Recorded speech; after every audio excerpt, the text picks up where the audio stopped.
Our next presentation, which is John Duncan, and he's talking about repowering the Black Country. Welcome, John. Hello. Thank you for joining us today. I'm going to hand over to you now. Sorry, I'm your bio. 1 second. Sure.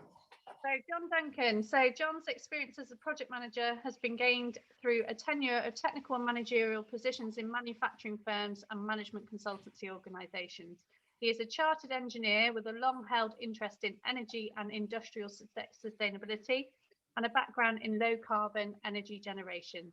He's worked for firms of all sizes in automotive, aerospace and industrial equipment sectors, mainly in the UK and Europe, and lives in Worcestershire, another rural county. So welcome, John, and I'll hand over. Thank you. Yeah, originally from Northern Ireland, as you can tell by my accent. Thank you for the first slide. Could you move to the next one, please? So the Black Country was a primary location and centre in the first industrial revolution.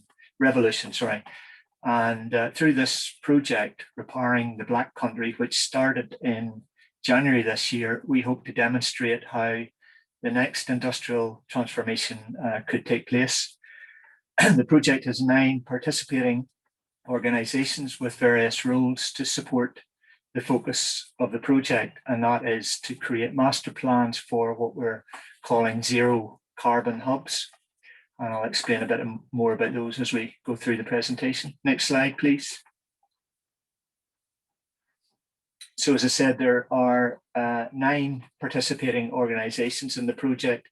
They're depicted mainly in the top left-hand side of this slide. The lead partner is the Black Country LEP, and that's formed representing 4 local authorities, the ones listed at the bottom, and you can see on the map exactly where the Black Country is. Next slide, please. So the project is one of, one of several being co-funded by UKRI through Innovate UK, the UK's innovation agency.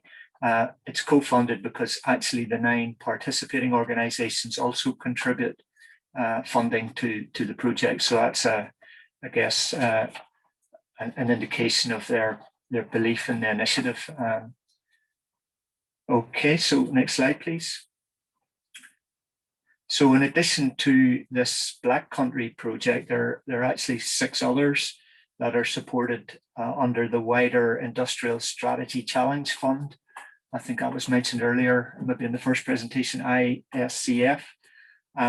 Importantly, the Black Country is the only inland project. All the rest are based around industry clusters and at least one large energy intensive company. So that presents us with, I guess, a unique challenge, but also a unique opportunity. Next slide, please.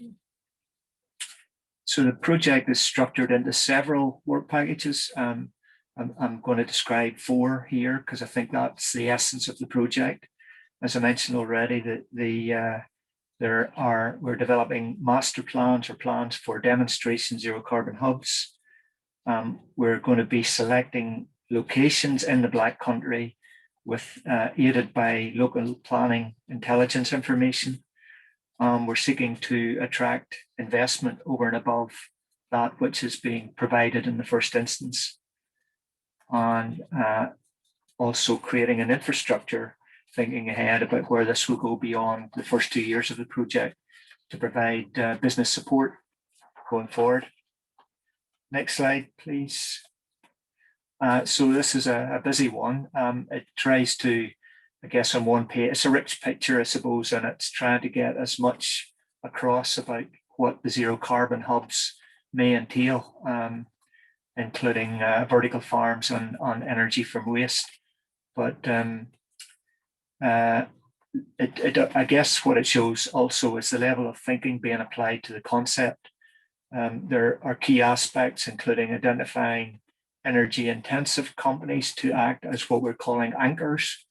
And then using the anchor companies at the at the new type of industrial estate, if you like, the zero carbon hub, bring in to play complementary secondary businesses that might already exist adjacent to that energy intensive company, or that could be attracted in there to help make it all work. So on the one hand, energy from waste would be low carbon energy generation. On the other hand, vertical farms would help absorb carbon.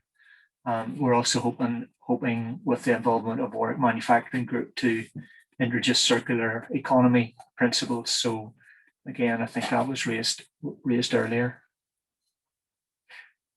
Okay, next slide, please. This is just a schematic showing the complementarity, if you like, of some of those secondary businesses that might form part of the zero carbon hub, where we have energy from waste on the left-hand side and vertical farm on the right-hand side. So again, just to give a flavour of the technical sophistication that is involved. Next slide, please, again. And again, this is another rich picture. As I mentioned earlier, a principal objective of the project is to create the master plans. 4 of these are to be produced by early 2023, which is when is how long the Innovate UK funding lasts in the first instance. That was on the top right, the Walsall Zero Carbon Hub is I guess it's an early view of what a master plan might look like in terms of its makeup.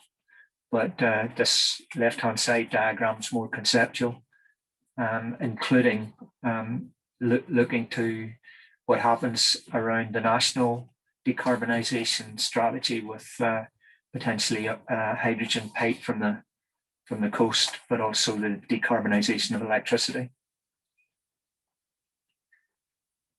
So we're reliant on some of the developments nationally. Next slide, please. I did mention local planning intelligence. The Black Country has got quite a sophisticated interactive mapping platform, and we're tapping into that intelligence to help identify and select conceptual zones for the zero carbon hubs. So not just looking at what's there today, but what's the intention in the future for regeneration and so on. Okay, next slide, please. And in terms of attracting further investment, obviously we've got it's called the Cluster Plan Phase 2 from Innovate UK, that initial funding in place to a total of £1.5 million.